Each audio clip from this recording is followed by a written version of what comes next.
ತನುವು ನಿನ್ನದು ಮನವು ನಿನ್ನದು, ತನುವು ನಿನ್ನದು ಮನವು ನಿನ್ನದು, ಎನ್ನ ಜೀವನ ಧನವು ನಿನ್ನದು.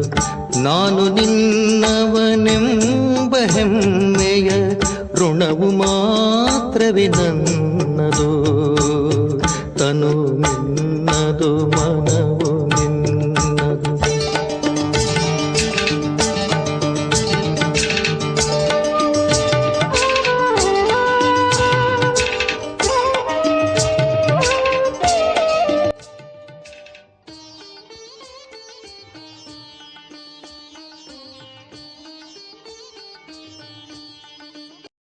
ಓಂ ಶಾಂತಿ. ಮುರಳಿಯ ದಿನಾಂಕ 12-10-2023.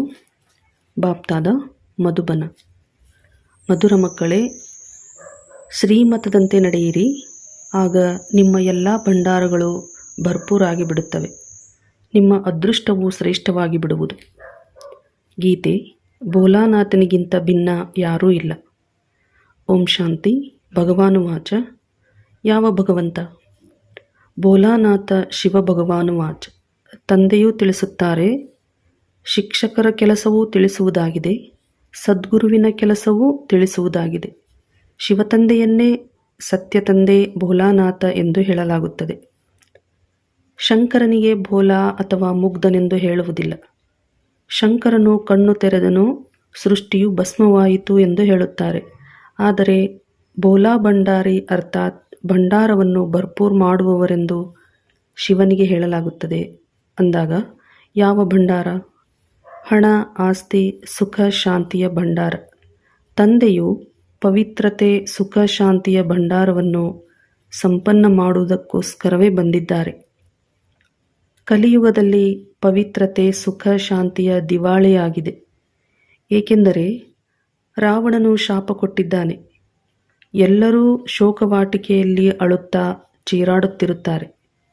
ಭೋಲಾನಾಥ ಶಿವತಂದೆಯು ಕುಳಿತು ಸೃಷ್ಟಿಯ ಆದಿ, ಮಧ್ಯ, ಅಂತ್ಯದ ರಹಸ್ಯವನ್ನು ತಿಳಿಸುತ್ತಾರೆ. ಅಂದರೆ ಮಕ್ಕಳನ್ನು ತ್ರಿಕಾಲದರ್ಶಿಗಳನ್ನಾಗಿ ಮಾಡುತ್ತಾರೆ. ನಾಟಕವನ್ನು ಮತ್ತೆ ಬೇರೆ ಯಾರೂ ತಿಳಿದುಕೊಂಡಿಲ್ಲ. ಮಾಯೆಯು ಸಂಪೂರ್ಣ ಬುದ್ಧಿಹೀನರನ್ನಾಗಿ ಮಾಡಿಬಿಟ್ಟಿದೆ. ಇದು ಭಾರತದ ಸೋಲು ಗೆಲುವು, ಸುಖ ದುಃಖದ ನಾಟಕವಾಗಿದೆ. ಭಾರತವು ವಜ್ರ ಸಮಾನ ಸುಖಿ ಆಗಿತ್ತು, ಈಗ ಕವಡೆಯ ಸಮಾನ ದುಃಖಿಯಾಗಿದೆ. ಭಾರತವೇ ಸುಖಧಾಮ ಆಗಿತ್ತು, ಈಗ ದುಃಖಧಾಮ ಆಗಿದೆ. ಸ್ವರ್ಗವಾಗಿತ್ತು, ಈಗ ನರಕವಾಗಿದೆ. ನರಕದಿಂದ ಮತ್ತೆ ಸ್ವರ್ಗವಾಗಿ ಹೇಗಾಗುತ್ತದೆ?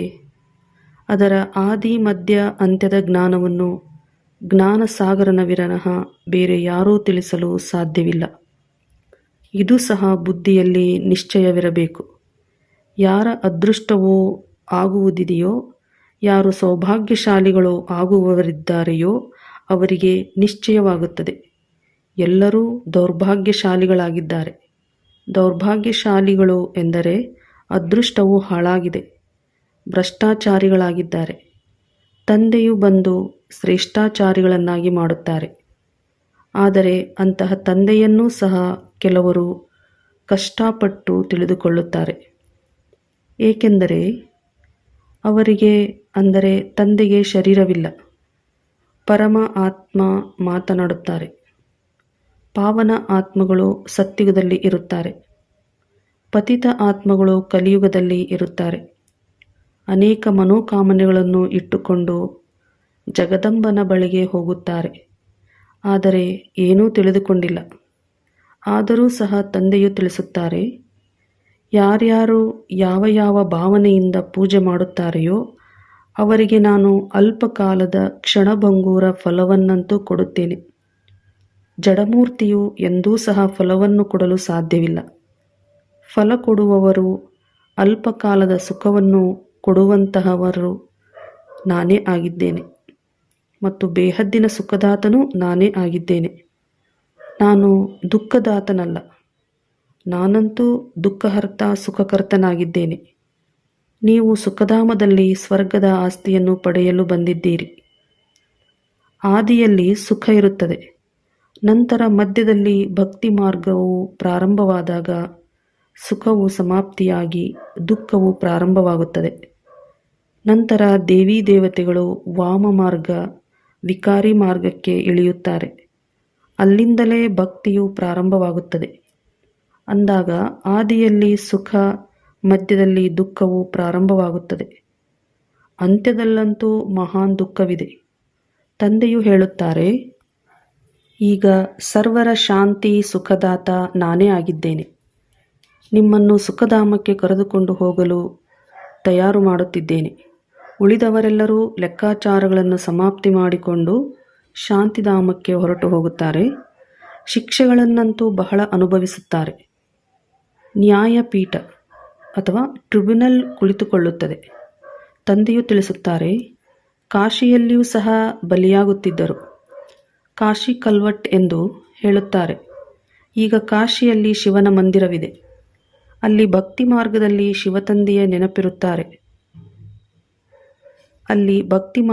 ಶಿವತಂದೆಯ ನೆನಪಿನಲ್ಲಿರುತ್ತಾರೆ. ನಾನು ಈಗ ನಿಮ್ಮ ಬಳಿ ಬಂದು ಬಿಡುವೆನೆಂದು ಹೇಳಿ ಜೋರಾಗಿ ಹೇಳುತ್ತಾ ಶಿವನಿಗೆ ಬಲಿಯಾಗುತ್ತಾರೆ. ಆದ್ದರಿಂದ ಅವರಿಗೆ ಅಲ್ಪಕಾಲದ ಕ್ಷಣಭಂಗುರ ಫಲವೂ ಸಿಗುತ್ತದೆ. ಆದರೆ ಇಲ್ಲಿ ನೀವು ಬಲಿಹಾರಿಯಾಗುತ್ತೀರಿ, ಅಂದರೆ 21 ಜನ್ಮಗಳ ಆಸ್ತಿಯನ್ನು ಪಡೆಯಲು ಜೀವಿಸಿದ್ದಂತೆಯೇ ಶಿವತಂದೆಗೆ ಅರ್ಪಣೆಯಾಗುತ್ತೀರಿ. ಇಲ್ಲಿ ಜೀವಘಾತದ ಮಾತಿಲ್ಲ. ಬಾಬಾ, ಜೀವಿಸಿದ್ದಂತೆಯೇ ನಾನು ನಿಮ್ಮವನಾಗಿದ್ದೇನೆ ಎಂದು ನೀವು ಮಕ್ಕಳು ಹೇಳುತ್ತೀರಿ. ಅವರಂತೂ ಶಿವನಿಗೆ ಬಲಿಹಾರಿಯಾಗುತ್ತಾರೆ, ಸಾವನ್ನಪ್ಪುತ್ತಾರೆ. ನಾವು ಶಿವತಂದೆಗೆ ಅರ್ಪಣೆಯಾಗುತ್ತೇವೆಂದು ತಿಳಿಯುತ್ತಾರೆ, ಆದರೆ ಆಗುವುದಿಲ್ಲ. ಇಲ್ಲಂತೂ ಜೀವಿಸಿದ್ದಂತೆಯೇ ತಂದೆಯ ಮಕ್ಕಳಾಗುತ್ತೀರಿ. ಮಡಿಲಿಗೆ ಬರುತ್ತೀರೆಂದರೆ ತಂದೆಯ ಶ್ರೀಮತದಂತೆ ನಡೆಯಬೇಕಾಗುತ್ತದೆ. ಆಗಲೇ ಶ್ರೇಷ್ಠ ದೇವತೆಗಳಾಗುತ್ತೀರಿ. ನೀವು ಈಗ ಆಗುತ್ತಿದ್ದೀರಿ. ನೀವು ಕಲ್ಪಕಲ್ಪವೂ ಈ ಪುರುಷಾರ್ಥವನ್ನು ಮಾಡುತ್ತಾ ಬಂದಿದ್ದೀರಿ. ಇದೇನು ಹೊಸ ಮಾತಲ್ಲ. ಪ್ರಪಂಚವು ಹಳೆಯದಾಗುತ್ತದೆ, ನಂತರ ಅವಶ್ಯವಾಗಿ ಹೊಸದಾಗಬೇಕು. ಭಾರತವು ಹೊಸ ಸುಖಧಾಮವಾಗಿತ್ತು, ಈಗ ಹಳೆಯ ದುಃಖಧಾಮವಾಗಿದೆ. ಮನುಷ್ಯರು ಇಷ್ಟು ಕಲ್ಲು ಬುದ್ಧಿಯವರಾಗಿದ್ದಾರೆ. ಸೃಷ್ಟಿಯು ಒಂದೇ ಆಗಿದೆ. ಇದು ಕೇವಲ ಹೊಸದು ಮತ್ತು ಹಳೆಯದಾಗುತ್ತದೆ ಎಂಬುದನ್ನು ತಿಳಿದುಕೊಂಡಿಲ್ಲ. ಮಾಯೆಯು ಬುದ್ಧಿಗೆ ಬೀಗವನ್ನು ಹಾಕಿ ಖಂಡಿತವಾಗಿಯೂ ತುಚ್ಛ ಬುದ್ಧಿಯವರನ್ನಾಗಿ ಮಾಡಿಬಿಟ್ಟಿದೆ. ಆದ್ದರಿಂದ ದೇವತೆಗಳ ಕರ್ತವ್ಯವನ್ನು ತಿಳಿದುಕೊಳ್ಳದೆ ಪೂಜೆ ಮಾಡುತ್ತಾರೆ. ಇದನ್ನು ಅಂಧಶ್ರದ್ಧೆ ಎಂದು ಹೇಳಲಾಗುತ್ತದೆ. ದೇವಿಯರ ಪೂಜೆಗೆ ಕೋಟ್ಯಾಂತರ ರೂಪಾಯಿಗಳನ್ನು ಖರ್ಚು ಮಾಡುತ್ತಾರೆ. ವಿಗ್ರಹಗಳಿಗೆ ಪೂಜೆ ಮಾಡಿ, ನೈವೇದ್ಯ ಮಾಡಿ ಮತ್ತೆ ಸಮುದ್ರದಲ್ಲಿ ಮುಳುಗಿಸಿ ಬಿಡುತ್ತಾರೆ ಎಂದರೆ ಇದು ಗೊಂಬೆಗಳ ಪೂಜೆಯಾಯಿತು. ಇದರಿಂದೇನು ಪ್ರಯೋಜನ? ಎಷ್ಟು ಆಡಂಬರದಿಂದ ಆಚರಿಸುತ್ತಾರೆ, ಖರ್ಚು ಮಾಡುತ್ತಾರೆ. ವಾರದ ನಂತರ ಸ್ಮಶಾನದಲ್ಲಿ ಹೆಣವನ್ನು ಹೂಳುವ ಹಾಗೆ ಸಮುದ್ರದಲ್ಲಿ ಮುಳುಗಿಸಿ ಬಿಡುತ್ತಾರೆ. ಭಗವಾನುವಾಚ, ಇದು ಆಸುರಿ ಸಂಪ್ರದಾಯದ ರಾಜ್ಯವಾಗಿದೆ. ನಾನು ನಿಮ್ಮನ್ನು ದೈವಿ ಸಂಪ್ರದಾಯದವರನ್ನಾಗಿ ಮಾಡುತ್ತೇನೆ. ಸಾಕಾರದಲ್ಲಿ ನೋಡದೇ ಇರುವುದರಿಂದ ಯಾರಿಗೇ ಆಗಲಿ ನಿಶ್ಚಯ ಬರುವುದು ಬಹಳ ಕಷ್ಟ. ಆಗಾ ಖಾನ್ ಎನ್ನುವವರು ಸಾಕಾರದಲ್ಲಿ ಇದ್ದರು. ಆದುದರಿಂದ ಅವರಿಗೆ ಎಷ್ಟೊಂದು ಅನುಯಾಯಿಗಳು ಇದ್ದರು. ಅವರನ್ನು ಚಿನ್ನ ವಜ್ರಗಳಿಂದ ತುಲಾಭಾರ ಮಾಡುತ್ತಿದ್ದರು. ಇಷ್ಟೊಂದು ಮಹಿಮೆ ಯಾವುದೇ ಮಹಾರಾಜರಿಗೂ ಸಹ ಆಗುವುದಿಲ್ಲ, ಮಾಡುವುದಂತೂ ಏನೂ ಇಲ್ಲ. ಆದ್ದರಿಂದಲೇ ಇದಕ್ಕೆ ಅಂಧಶ್ರದ್ಧೆ ಎಂದು ಹೇಳಲಾಗುತ್ತದೆ ಎಂದು ತಂದೆಯು ತಿಳಿಸುತ್ತಾರೆ. ಏಕೆಂದರೆ ಈ ಸಮಯದಲ್ಲಿ ಶಾಶ್ವತ ಸುಖವಂತೂ ಯಾರಿಗೂ ಇಲ್ಲ. ಬಹಳ ಕೊಳಕರೂ ಇರುತ್ತಾರೆ. ದೊಡ್ಡ ದೊಡ್ಡ ವ್ಯಕ್ತಿಗಳಿಂದಲೂ ದೊಡ್ಡ ಪಾಪಗಳಾಗುತ್ತವೆ. ತಂದೆಯು ಹೇಳುತ್ತಾರೆ, ನಾನು ಬಡವರ ಬಂಧುವಾಗಿದ್ದೇನೆ. ಬಡವರಿಂದ ಇಷ್ಟೊಂದು ಪಾಪಗಳು ಆಗುವುದಿಲ್ಲ. ಈ ಸಮಯದಲ್ಲಿ ಎಲ್ಲರೂ ಪಾಪಾತ್ಮರಾಗಿದ್ದಾರೆ. ಈಗ ನಿಮಗೆ ಬೇಹದ್ದಿನ ತಂದೆಯು ಸಿಕ್ಕಿದ್ದಾರೆ. ಆದರೂ ಸಹ ಅವರನ್ನು ಗಳಿಗೆ ಗಳಿಗೆಯೂ ಮರೆತು ಹೋಗುತ್ತೀರಿ. ಅರೆ, ನೀವು ಆತ್ಮಗಳಾಗಿದ್ದೀರಿ. ಆತ್ಮವನ್ನು ಎಂದೂ ಯಾರೂ ನೋಡಿಲ್ಲ. ಆತ್ಮವು ನಕ್ಷತ್ರದಂತೆ ಭ್ರುಕುಟಿಯ ಮಧ್ಯದಲ್ಲಿರುತ್ತದೆ. ಎಂದು ತಿಳಿಯುತ್ತಾರೆ. ಯಾವಾಗ ಆತ್ಮವು ಹೊರಟು ಹೋಗುತ್ತದೆಯೋ ಆಗ ಶರೀರವು ಸಮಾಪ್ತಿಯಾಗಿ ಬಿಡುತ್ತದೆ. ಆತ್ಮವು ನಕ್ಷತ್ರದ ಸಮಾನ ಆಗಿದೆ ಎಂದರೆ ಅವಶ್ಯವಾಗಿ ನಾನಾತ್ಮ ತಂದೆಯೂ ನಮ್ಮ ಹಾಗೆಯೇ ಇರುವರು. ಆದರೆ ಅವರು ಸುಖದ ಸಾಗರ, ಶಾಂತಿಯ ಸಾಗರ ಆಗಿದ್ದಾರೆ. ನಿರಾಕಾರನು ಆಸ್ತಿಯನ್ನು ಹೇಗೆ ಕೊಡುವರು? ಅವಶ್ಯವಾಗಿ ಬಂದು ಭ್ರುಕುಟಿಯ ಮಧ್ಯಭಾಗದಲ್ಲಿ ಕುಳಿತುಕೊಳ್ಳುತ್ತಾರೆ. ಆತ್ಮವು ಈಗ ಜ್ಞಾನ ಧಾರಣೆ ಮಾಡಿ ದುರ್ಗತಿಯಿಂದ ಸದ್ಗತಿಯಲ್ಲಿ ಹೋಗುತ್ತದೆ. ಈಗ ಯಾರು ಮಾಡುವರೋ ಅವರು ಪಡೆಯುವುದುಕೊಳ್ಳುವರು. ತಂದೆಯನ್ನು ನೆನಪು ಮಾಡಲಿಲ್ಲವೆಂದರೆ ಆಸ್ತಿಯನ್ನು ಪಡೆಯುವುದಿಲ್ಲ. ಯಾರನ್ನೂ ತಮ್ಮ ಸಮಾನ ಆಸ್ತಿಯನ್ನು ಪಡೆಯಲು ಯೋಗ್ಯರನ್ನಾಗಿ ಮಾಡಲಿಲ್ಲ ಎಂದರೆ ಇವರು ನಯಾಪೈಸೆಯ ಪದವಿಯನ್ನು ಪಡೆಯುತ್ತಾರೆ ಎಂದು ತಂದೆ ಹೇಳುತ್ತಾರೆ. ಶ್ರೇಷ್ಠಾಚಾರಿ ಮತ್ತು ಭ್ರಷ್ಟಾಚಾರಿ ಎಂದು ಯಾರಿಗೆ ಹೇಳಲಾಗುತ್ತದೆ ಎಂದು ತಂದೆಯು ತಿಳಿಸುತ್ತಾರೆ. ಭಾರತದಲ್ಲಿಯೇ ಶ್ರೇಷ್ಠಾಚಾರಿ ದೇವತೆಗಳು ಇದ್ದು ಹೋಗಿದ್ದರು. ಹೆವೆನ್ಲಿ ಗಾಡ್ ಫಾದರ್ ಎಂದು ಗಾಯನ ಮಾಡುತ್ತಾರೆ. ಆದರೆ ಆ ಸ್ವರ್ಗದ ರಚಯಿತ ತಂದೆಯು ಯಾವಾಗ ಬಂದು ಸೃಷ್ಟಿಯನ್ನು ಸ್ವರ್ಗವನ್ನಾಗಿ ಮಾಡುತ್ತಾರೆ ಎಂದು ತಿಳಿದುಕೊಂಡಿಲ್ಲ. ನಿಮಗೆ ಗೊತ್ತಿದೆ, ಪುರುಷಾರ್ಥವನ್ನು ಕೇವಲ ನೀವು ಪೂರ್ಣ ಮಾಡುವುದಿಲ್ಲ, ಆದರೆ ಅದು ಡ್ರಾಮಾನುಸಾರ ಆಗಲೇಬೇಕಾಗಿದೆ. ಯಾರ ಅದೃಷ್ಟದಲ್ಲಿ ಎಷ್ಟಿರುತ್ತದೆಯೋ ಅಷ್ಟೇ ಪಡೆಯುತ್ತೀರಿ. ಒಂದು ವೇಳೆ ತಂದೆಯೊಂದಿಗೆ ಯಾರಾದರೂ ಕೇಳಿದರೆ, ತಂದೆಯು ಇಂಥ ನಡವಳಿಕೆಯಲ್ಲಿ ನಿಮ್ಮ ಶರೀರವು ಬಿಟ್ಟು ಹೋದರೆ ನೀವು ಇಂತಹ ಪದವಿಯನ್ನು ಪಡೆಯುತ್ತೀರಿ ಎಂದು ತಿಳಿಸಬಲ್ಲರು. ಆದರೆ ಕೇಳುವ ಸಾಹಸವನ್ನು ಯಾರೂ ಮಾಡುವುದಿಲ್ಲ. ಯಾರು ಒಳ್ಳೆಯ ಪುರುಷಾರ್ಥ ಮಾಡುತ್ತಾರೆಯೋ ಅವರು ನಾವು ಎಷ್ಟು ಜನ ಅಂಧರ ಊರುಗಳಾಗುತ್ತೇವೆ ಎಂಬುದನ್ನು ತಿಳಿದುಕೊಳ್ಳಬಲ್ಲರು. ತಂದೆಯೂ ಸಹ ಇವರು ಒಳ್ಳೆಯ ಪದವಿಯನ್ನು ಪಡೆಯುತ್ತಾರೆ ಎಂದು ತಿಳಿಯುತ್ತಾರೆ. ಈ ಮಗು ಏನೂ ಸರ್ವಿಸ್ ಮಾಡುವುದಿಲ್ಲ ಎಂದರೆ ಸತ್ಯುಗದಲ್ಲಿ ಹೋಗಿ ದಾಸದಾಸಿಯರಾಗುತ್ತಾರೆ ಎಂದುಕೊಳ್ಳುತ್ತಾರೆ. ಕಸಗೂಡಿಸುವವರು, ಕೃಷ್ಣನ ಲಾಲನೆ ಪಾಲನೆ ಮಾಡುವವರು, ಮಹಾರಾಣಿಯ ಶೃಂಗಾರ ಮಾಡುವ ದಾಸದಾಸಿಯರೂ ಇರುತ್ತಾರೆ. ಅವರು ಪಾವನ ರಾಜರಾಗಿದ್ದಾರೆ. ಇವರು ಪತಿತ ರಾಜರಾಗುತ್ತಾರೆ. ಪತಿತ ರಾಜರು ಪಾವನ ರಾಜರ ಮಂದಿರವನ್ನು ಮಾಡಿ ಅವರ ಪೂಜೆ ಮಾಡುತ್ತಾರೆ, ಆದರೆ ಏನನ್ನೂ ತಿಳಿದುಕೊಂಡಿಲ್ಲ. ಬಿರ್ಲಾ ಮಂದಿರವು ಎಷ್ಟು ದೊಡ್ಡದಾಗಿದೆ. ಎಷ್ಟೊಂದು ಲಕ್ಷ್ಮೀನಾರಾಯಣರ ಮಂದಿರಗಳನ್ನು ಮಾಡಿಸುತ್ತಾರೆ, ಆದರೆ ಲಕ್ಷ್ಮೀನಾರಾಯಣರು ಯಾರು ಎಂಬುದನ್ನು ತಿಳಿದುಕೊಂಡಿಲ್ಲ. ನಂತರ ಅವರಿಗೆ ಎಷ್ಟು ಲಾಭ ಸಿಗಬಹುದು? ಅಲ್ಪಕಾಲದ ಸುಖ.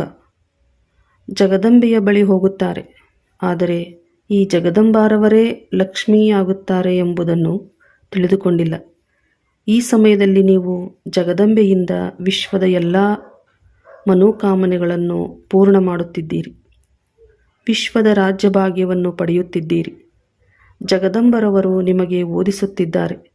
ಅವರೇ ನಂತರ ಲಕ್ಷ್ಮಿಯಾಗುತ್ತಾರೆ. ಅವರಿಂದಲೇ ಮನುಷ್ಯರು ವರ್ಷವೂ ಬೇಡುತ್ತಾ ಇರುತ್ತಾರೆ. ಎಷ್ಟೊಂದು ವ್ಯತ್ಯಾಸವಿದೆ. ಲಕ್ಷ್ಮಿಯಿಂದ ಪ್ರತಿ ವರ್ಷವೂ ಹಣದ ಭಿಕ್ಷೆಯನ್ನು ಬೇಡುತ್ತಾರೆ. ನಮಗೆ ಮಕ್ಕಳು ಬೇಕು ಅಥವಾ ರೋಗವನ್ನು ವಾಸಿ ಮಾಡು ಎಂದು ಲಕ್ಷ್ಮಿಗೆ ಕೇಳುವುದಿಲ್ಲ. ಕೇವಲ ಲಕ್ಷ್ಮಿಯ ಬಳಿ ಹಣವನ್ನು ಮಾತ್ರ ಕೇಳುತ್ತಾರೆ. ಹೆಸರೇ ಆಗಿದೆ ಲಕ್ಷ್ಮೀ ಪೂಜೆ. ಜಗದಂಬನಿಂದಂತೂ ಬಹಳ ಬೇಡುತ್ತಾರೆ, ಏಕೆಂದರೆ ಅವರು ಎಲ್ಲ ಮನೋಕಾಮನೆಗಳನ್ನು ಪೂರ್ಣ ಮಾಡುವವರಾಗಿದ್ದಾರೆ. ಈಗ ನಿಮಗೆ ಜಗದಂಬನಿಂದ ಸ್ವರ್ಗದ ರಾಜ್ಯಭಾಗ್ಯವು ಸಿಗುತ್ತದೆ. ಅಂದರೆ ಶಿವತಂದೆಯಿಂದ ಸ್ವರ್ಗದ ರಾಜ್ಯಭಾಗ್ಯವು ಸಿಗುತ್ತದೆ. ಲಕ್ಷ್ಮಿಯಿಂದ ಪ್ರತಿ ವರ್ಷವೂ ಅಲ್ಪ ಸ್ವಲ್ಪ ಧನವು ಸಿಗುತ್ತದೆ. ಆದ್ದರಿಂದಲೇ ಪ್ರತಿ ವರ್ಷವೂ ಪೂಜಿಸುತ್ತಾರೆ. ಹಣ ನೀಡುವವರೆಂದು ಹೇಳುತ್ತಾರೆ. ಹಣದಿಂದ ಮತ್ತೆ ಪಾಪಗಳನ್ನು ಮಾಡುತ್ತಿರುತ್ತಾರೆ. ಹಣ ಸಂಪಾದನೆ ಮಾಡುವುದಕ್ಕೋಸ್ಕರವೂ ಸಹ ಪಾಪವನ್ನು ಮಾಡುತ್ತಾರೆ. ಈಗ ನೀವು ಮಕ್ಕಳಿಗೆ ಅವಿನಾಶಿ ಜ್ಞಾನರತ್ನಗಳು ಸಿಗುತ್ತವೆ. ಅದರಿಂದ ನೀವು ಸಂಪನ್ನ ಆಗುತ್ತೀರಿ. ಜಗದಂಬೆಯಿಂದ ಸ್ವರ್ಗದ ರಾಜ್ಯಭಾಗ್ಯವು ಸಿಗುವುದು. ಅಲ್ಲಿ ಪಾಪವಾಗುವುದಿಲ್ಲ. ಎಷ್ಟು ತಿಳುವಳಿಕೆಯ ಮಾತುಗಳಾಗಿವೆ. ಕೆಲವರಂತೂ ಚೆನ್ನಾಗಿ ತಿಳಿದುಕೊಳ್ಳುತ್ತಾರೆ, ಇನ್ನು ಕೆಲವರು ಏನನ್ನೂ ತಿಳಿದುಕೊಳ್ಳುವುದಿಲ್ಲ, ಏಕೆಂದರೆ ಅದೃಷ್ಟದಲ್ಲಿ ಇರುವುದಿಲ್ಲ. ಶ್ರೀಮತದಂತೆ ನಡೆಯುವುದಿಲ್ಲವೆಂದರೆ ಶ್ರೇಷ್ಠರಾಗುವುದಿಲ್ಲ, ಮತ್ತೆ ಪದವಿಯೂ ಭ್ರಷ್ಟವಾಗಿ ಬಿಡುತ್ತದೆ. ಇಡೀ ರಾಜಧಾನಿಯು ಸ್ಥಾಪನೆಯಾಗುತ್ತಾ ಇದೆ ಎಂದು ತಿಳಿದುಕೊಳ್ಳಬೇಕಾಗಿದೆ. ಸ್ವರ್ಗದ ರಚಯಿತ ಶಿವತಂದೆಯು ರಾಜಧಾನಿಯನ್ನು ಸ್ಥಾಪನೆ ಮಾಡುತ್ತಿದ್ದಾರೆ. ಮತ್ತೆ ಈ ಭಾರತವು ಸ್ವರ್ಗವಾಗಿ ಬಿಡುತ್ತದೆ. ಇದಕ್ಕೆ ಕಲ್ಯಾಣಕಾರಿ ಯುಗ ಎಂದು ಕರೆಯಲಾಗುತ್ತದೆ. ಇದು ಸುಮಾರು 100 ವರ್ಷಗಳ ಯುಗವಾಗಿದೆ. ಬೇರೆ ಎಲ್ಲ ಯುಗಗಳು 1250 ವರ್ಷಗಳದ್ದಾಗಿದೆ. ಅಜ್ಮೀರದಲ್ಲಿ ವೈಕುಂಠದ ಮಾದರಿ ಇದೆ. ಸ್ವರ್ಗವು ಹೇಗಿರುತ್ತದೆ ಎಂಬುದನ್ನು ತೋರಿಸುತ್ತಾರೆ. ಸ್ವರ್ಗವಂತೂ ಅವಶ್ಯವಾಗಿ ಇಲ್ಲಿಯೇ ಆಗುವುದು. ಸ್ವಲ್ಪ ಕೇಳಿ ಹೋದರೂ ಸಹ ಸ್ವರ್ಗದಲ್ಲಿ ಬರುತ್ತಾರೆ. ಆದರೆ ಓದದೇ ಇದ್ದರೆ ಕಾಡು ಜನರಿದ್ದ ಹಾಗೆ. ಪ್ರಜೆಗಳೂ ಸಹ ನಂಬರ್ವಾರ್ ಇರುತ್ತಾರೆ ಅಲ್ಲವೇ? ಆದರೆ ಅಲ್ಲಿ ಬಡವರು, ಶ್ರೀಮಂತರು ಎಲ್ಲರಿಗೂ ಸುಖವಿರುತ್ತದೆ. ಇಲ್ಲಂತೂ ದುಃಖವೇ ದುಃಖವಿದೆ. ಭಾರತವು ಸತ್ಯಯುಗದಲ್ಲಿ ಸುಖಧಾಮವಾಗಿತ್ತು, ಕಲಿಯುಗದಲ್ಲಿ ದುಃಖಧಾಮವಾಗಿದೆ. ಈ ವಿಶ್ವದ ಇತಿಹಾಸ ಭೂಗೋಳವು ಪುನರಾವರ್ತನೆಯಾಗಲಿದೆ. ಭಗವಂತ ಒಬ್ಬರೇ ಆಗಿದ್ದಾರೆ. ವಿಶ್ವವೂ ಒಂದೇ ಆಗಿದೆ. ಹೊಸ ವಿಶ್ವದಲ್ಲಿ ಮೊದಲು ಭಾರತವೇ ಇರುತ್ತದೆ. ಈಗ ಭಾರತವು ಹಳೆಯದಾಗಿದೆ. ಈಗ ಮತ್ತೆ ಹೊಸದಾಗಲಿದೆ. ಈ ವಿಶ್ವದ ಇತಿಹಾಸ ಭೂಗೋಳವು ಹೇಗೆ ಪುನರಾವರ್ತನೆಯಾಗುತ್ತಾ ಇರುತ್ತದೆ ಎಂಬುದು ಬೇರೆ ಯಾರೂ ಈ ಮಾತುಗಳನ್ನು ತಿಳಿದುಕೊಂಡಿಲ್ಲ. ಎಲ್ಲರೂ ಒಂದೇ ರೀತಿ ಇರುವುದಿಲ್ಲ. ಪದವಿಗಳು ಅಲ್ಲಿಯೂ ಇರುತ್ತವೆ. ಅಲ್ಲಿ ಸಿಪಾಯಿಗಳು ಇರುವುದಿಲ್ಲ, ಏಕೆಂದರೆ ಅಲ್ಲಿ ಭಯವಿರುವುದಿಲ್ಲ.